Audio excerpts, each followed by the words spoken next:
On a enfin des nouvelles du réarmement démographique. Ça faisait un moment qu'on n'en avait plus tellement entendu parler.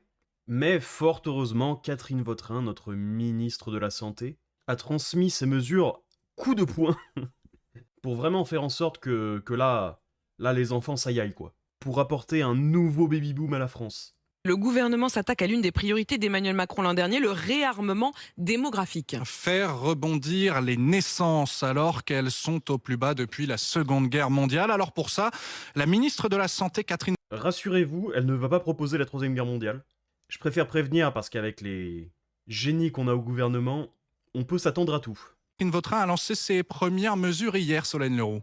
Avec un objectif clair, faire comprendre à tous les Français qu'à partir de 30 ans, c'est moins facile de concevoir. Ça commence par de la prévention. Les 18-25 ans seront sensibilisés via les rendez-vous gratuits Mon Bilan Prévention. C'est cette tranche d'âge qu'il faut viser, assure le docteur Gwenola Keromnes, chef de service d'un centre de fertilité. On voit que les jeunes ont toujours, en majorité, envie d'avoir des enfants. Mais c'est vrai qu'ils envisagent ça bien après l'âge où on est encore vraiment fertile. C'est d'ailleurs pour ça qu'à 29 ans, chaque Français recevra un message de l'assurance maladie sur la fertilité. Et côté prise en charge, le nombre de centres pour congeler ces ovocytes va presque doubler d'ici 2027. Alors, trois mesures. La première, c'est dire aux jeunes, regardez, il faut baiser avant 30 ans. La deuxième, c'est à 29 ans, un petit rappel pour te dire de baiser avant 30 ans. Et la troisième, si t'as pas compris les deux premiers messages, il y aura plus de centres pour faire congeler tes ovaires. Un grand merci à toi, Catherine. Grâce à toi, dans 2 semaines, la France c'est la Chine et l'Inde combinée. C'est vrai que les gens sont trop cons pour savoir que plus tu vieillis, plus c'est dur d'avoir des enfants. Et au pire, si tu savais, tu peux congeler tes ovaires. Donc là, c'est vrai que le gros problème de fond est réglé, je pense. Là, on va avoir des bébés à ne plus savoir qu'en faire. Évidemment, je plaisante, parce qu'ils disent au début du reportage que les 18-25 ans ont envie d'avoir des enfants, mais qui prévoient de les faire, entre guillemets, trop tard. Est-ce qu'ils les font trop tard par volonté ou par contrainte? Est-ce qu'une maman qui vient d'avoir 32 ans ne voulait pas déjà faire d'enfants à 25? Alors il y en a qui veulent attendre plus tard pour profiter de leur jeunesse ou quoi, il n'y a pas de problème. Mais il y a aussi une part non négligeable qui ne peut tout simplement pas en faire. Parce qu'ils sont pas dans une situation financière suffisamment stable pour prendre ce risque. Déjà, ils sont pas propriétaires, ce qui est un des plus gros facteurs économiques sur la natalité, et ils ont pas un salaire suffisamment haut. Et comment on augmente les salaires? Facilement, en baissant les cotisations et les impôts. Parce que là, les mesures présentées, c'est à la fois prendre les gens pour des cons et les infantiliser. Madame Vautrin n'a pas compris que le but, c'est de faire des enfants, pas de transformer des adultes en enfants. Parce que bon, hors ironie ou quoi, à la limite, les centres de congélation, bon, ok. Pour vraiment les gens qui n'ont pas eu l'opportunité de faire les enfants, ok. Mais pour les deux autres, cette obsession de la pédagogie, comme si c'était pas de la culture G basique, ce genre de choses.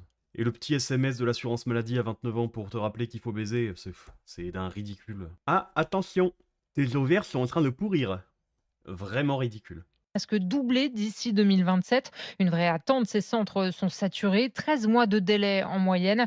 Enfin, la ministre souhaite, je cite, rouvrir la question des congés parentaux Encore une belle démonstration que la santé publique, c'est pas magique, hein, pas du tout. Seulement 13 mois pour attendre, c'est quand même pas mal. pour mieux équilibrer vie professionnelle et familiale. Et les congés parentaux, dans une optique de natalité, je crois que ça fonctionne plutôt très bien. J'ai plus les chiffres exacts en tête, mais il me semble que c'est plutôt très positif. Ça, ok, pas de problème. Tant que les congés parentaux ne sont pas imposés, aucun problème. Et pour rester dans le thème des rapports démographiques, ceux-là sont plutôt non consentis. Les impôts devraient augmenter selon le gouvernement, personne ne devrait y échapper, ça c'est la bonne nouvelle, hein. Augmentation de la TVA, fiscalité plus élevée sur les retraités, baisse des crédits d'impôt et une augmentation des impôts. Qui est donc surpris par cette information? Comment reprocher à des vampires de faire leur travail de vampire? Le gouvernement qui dans la même journée lutte pour le réarmement démographique et en parallèle rajoute encore plus de choses qui font qu'on n'a pas envie de faire des enfants. Ou du moins, pas la possibilité de faire des enfants. Ils sont vraiment catastrophiques ces pauvres gens. Surtout les deux là, Dumb and Dumber, lequel est lequel je vous laisse deviner. Les deux trous noirs Afrique, la véritable antimatière fiscale. Je vous épargne la lecture de l'article parce qu'il n'y a pas grand chose de très intéressant qui est dit dedans. Tout est à peu près dit dans le tweet déjà. Mais bon, évidemment, c'est dans le contexte du budget de 2026 qui va être proposé en juillet. Donc, sur le principe, c'est pas quelque chose qui est figé, mais s'attendre à autre chose, ce serait de la naïveté, je pense. Surtout que je crois qu'il en reste exactement 1 mois et 1 jour avant de le proposer officiellement, ce budget. Et 1 mois Pour réfléchir à des dépenses publiques, c'est juste trop dur, c'est pas possible pour eux. Ça fait 50 ans qu'on attend, ils en ont toujours pas fait une, donc un mois, c'est impossible. Non allez, je suis mauvaise langue. La fiscalité plus élevée sur les retraités, en soi, c'est une baisse des dépenses. C'est juste qu'au lieu de redonner 10 euros aux retraités, ils en donnent 9, parce qu'ils en ont donné 10 et ils en ont repris un. Donc techniquement, c'en est une. Mais même dans le phrasé, ils sont incapables de dire que c'est une baisse des dépenses. C'est vraiment... Ils en sont allergiques.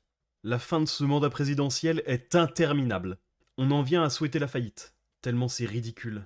Et je vous laisse avec une petite vidéo générée par l'IA, évidemment, mais qui m'a bien fait rire quand je l'ai vue. Abonnez-vous sur X et sur YouTube. Alors, commerce de détail, l'aviation. Et comment tu peux aider à réformer l'État? Ça, c'est une bonne question. Il faut baisser les retraites géantes des boomers et rendre aux actifs le fruit de leur travail. Il faut que la France cesse d'être un État communiste au profit d'une caste de branleurs. Ensuite, tu dois démissionner pour que quelqu'un de compétent reprenne les rênes de ce pays. Est-ce que tu veux rester en France? J'aurais trop peur d'être victime d'un fait divers, c'est de faire la une des réseaux sociaux. C'est là qu'il faut partir. Et bravo, hein. Si la vidéo t'a plu, n'hésite pas à t'abonner, à regarder une autre vidéo, à faire un petit passage sur la chaîne principale, à liker et à commenter.